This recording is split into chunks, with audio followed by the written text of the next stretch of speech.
Quand le monde du sport percute celui de la tech, ça fait des étincelles.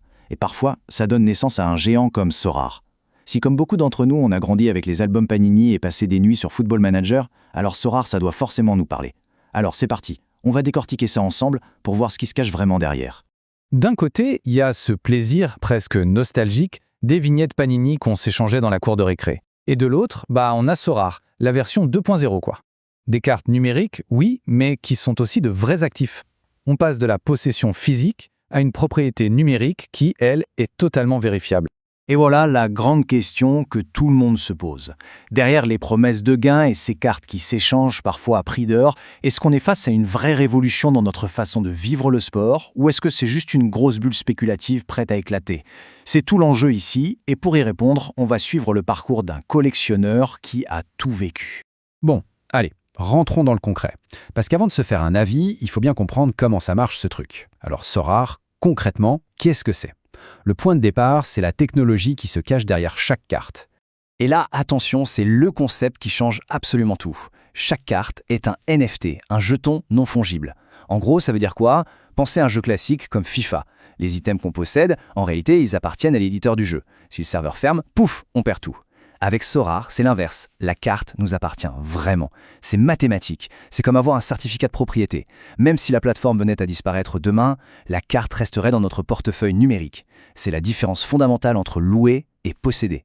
Le moteur de toute l'économie de Sorare, c'est un principe vieux comme le monde. La rareté. C'est simple. Il y a 4 niveaux de cartes payantes. On a les limited, jaunes, 1000 par saison. C'est la porte d'entrée.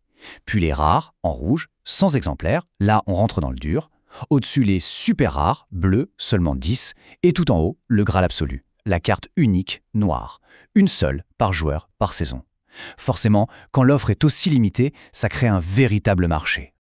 Ok, mais en pratique, comment on joue?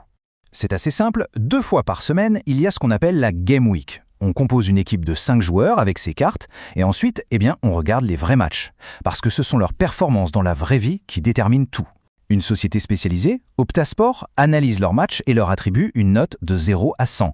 Le total de notre équipe nous donne un score qui nous classe face à des milliers d'autres managers et, si on est bon, bingo, on gagne des récompenses comme de nouvelles cartes ou de l'Ethereum.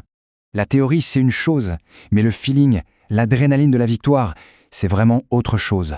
C'est à ce moment précis que le jeu bascule, qu'on passe d'une simple collection à une véritable addiction stratégique. Et tout, mais alors tout peut changer en une fraction de seconde. Pour bien comprendre, il faut se mettre dans la peau de notre collectionneur.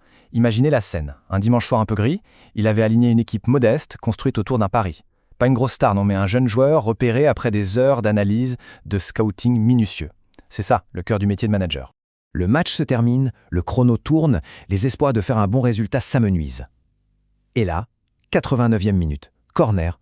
Et qui est là pour mettre la tête? Ce fameux défenseur belge. Un but. Un seul petit but, mais un but qui va absolument tout faire basculer au classement.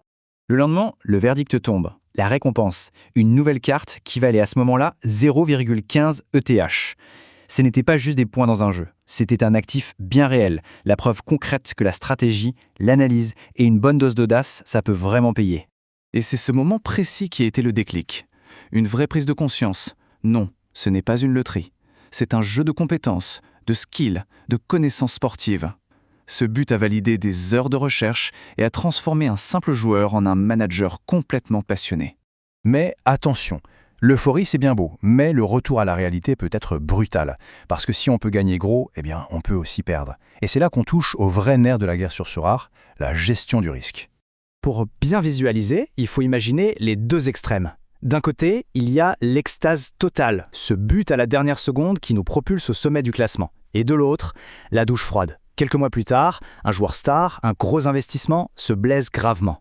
D'un coup, sa valeur s'effondre et l'investissement est complètement gelé. En fait, il y a 3 menaces qu'il faut toujours avoir en tête. La première, évidente, la blessure. C'est la hantise de tout manager. Un joueur qui ne joue pas, c'est 0 points et une valeur qui chute. Ensuite, la volatilité du marché. C'est comme la bourse, les prix peuvent s'envoler mais aussi s'effondrer très vite. Et enfin, un truc un peu plus subtil, le temps qui passe. Les cartes de la nouvelle saison ont souvent un bonus, ce qui peut rendre les anciennes moins intéressantes. Alors au final, après avoir connu les sommets et les creux, quel est le verdict? On en revient à notre question de départ, arnaque ou révolution? La réponse, en fait, elle est bien plus nuancée. Et elle dépend surtout de ce qu'on vient chercher dans ce jeu. Voici la conclusion de notre collectionneur. Premier point, et il est crucial, si on pense devenir riche en 3 jours, il faut passer son chemin. Sorare demande du temps, de la recherche, une vraie passion. Mais pour le fan qui veut mettre du piment dans ses week-ends et mettre ses talents de manager à l'épreuve, c'est une expérience sans équivalent. C'est le Panini du 21e siècle, mais avec une utilité réelle en plus. Finalement, si on met de côté l'aspect financier 2 minutes, Sorare soulève une question bien plus essentielle.